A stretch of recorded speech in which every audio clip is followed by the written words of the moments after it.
न्यायालय क्या निर्णय करता है हम नहीं जानते, और न्यायालय सारे पक्षों को सुनने के बाद ही निर्णय करेगा और सारे तथ्यों को देखने के बाद। लेकिन जहाँ विषय आता है कि क्या सरकार फंस गई है, तो अपना अपना दृष्टिकोण है। मेरा दृष्टिकोण ये है कि सरकार फंसी नहीं है, सरकार ने फंसा दिया है। और उसका कारण ये है कि 5 धाराएं ऐसी थी जिन्होंने वक्फ बोर्ड को असीमित शक्तियाँ दे रखी थी। धारा 40, धारा 52, धारा 107 और धारा 89, 91। अब सरकार ने इतना रणनीतिक तरीके से सारा फोकस कर दिया है 91 पे। 91 कौन सा है कि सरकार वक्फ बोर्ड की ज़मीन को अधिग्रहण करेगी तो पूछेगी, परमिशन लेगी। अब सारा मसला फंस गया है कि वक्फ बोर्ड की ज़मीन सरकार न लेने पाए, यही है ना। और उसी पे सारे लोग अपनी ताकत लगा रहे हैं कि इस धारा में संशोधन कर दिया जाए जिससे वक्फ बोर्ड की ज़मीन न जाने पाए। तो इससे क्या मैसेज जाएगा? जैसे सब लोगों ने कहा कि हिंदू वर्ग में एक आक्रोश पैदा होगा, मेरा मानना है कि हिंदू के साथ साथ उस मुस्लिम समाज में भी आक्रोश पैदा होगा जो मुकदमा लगाया हुआ है ट्रिब्यूनल में, उसके लिए जिसके लिए रास्ता तैयार हुआ है कि वो कोर्ट में जा सकता है, वो भी नाराज होगा। 10 से 12,000 मुकदमे मुस्लिम समाज की तरफ से लगाया गया है वक्फ बोर्ड द्वारा ज़मीन अधिग्रहित कर लिए जाने की। तो ये ऐसे मसले हैं जिसमें सरकार ने बड़ी नीति के साथ सारे उन लोगों को जो एक छोटा सा पॉकेट था वक्फ बोर्ड की कमाई से असीमित शक्तियां हासिल किए था और धन हासिल कर रहा था, वो सब ज़मीन पर नज़र लगा दिए हैं। और बाकी जो 4 धाराएं हैं जो शक्ति विहीन कर रहा है वक्फ बोर्ड को, उसकी तरफ किसी का ध्यान नहीं जा रहा।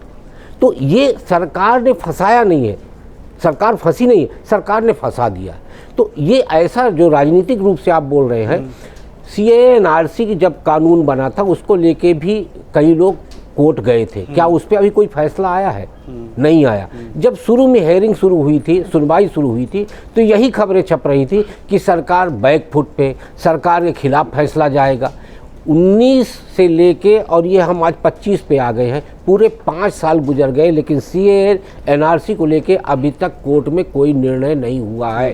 तो ये लागू भी हो गया। हाँ। अब ये भी शुरुआती है। शुरुआती सुनवाई 65 याचिकाओं में 5 बिंदुओं को कोर्ट ने छांटा है और उन 5 बिंदुओं पे सुनवाई होनी है। 5 में से कोर्ट 2 बिंदुओं पे ज़्यादा फोकस करके चल रहा है। 2 बिंदु कौन से? कलेक्टर वाला है, लैंड बाय यूज वाला है। तो यूजर वाले में भी एक सबसे बड़ा विषय जो अभी विषय आया कि कागज दीजिए, उसमें एक बड़ा विषय ये भी आएगा कि जब नवाबी कालखंड ख़त्म हुआ तो नवाबी कालखंड और मुग़ल कालखंड ख़त्म होने के दौरान जो नवाब और जो मुग़ल ये जान रहे थे कि अंग्रेज जब संपत्ति को हड़प लेगा, वो उन गरीबों द्वारा हड़पी गई ज़मीन, चाहे वो हिंदू रहा हो या मुसलमान रहा हो, उसकी ज़मीन को उन्होंने वक्फ में दे दिया।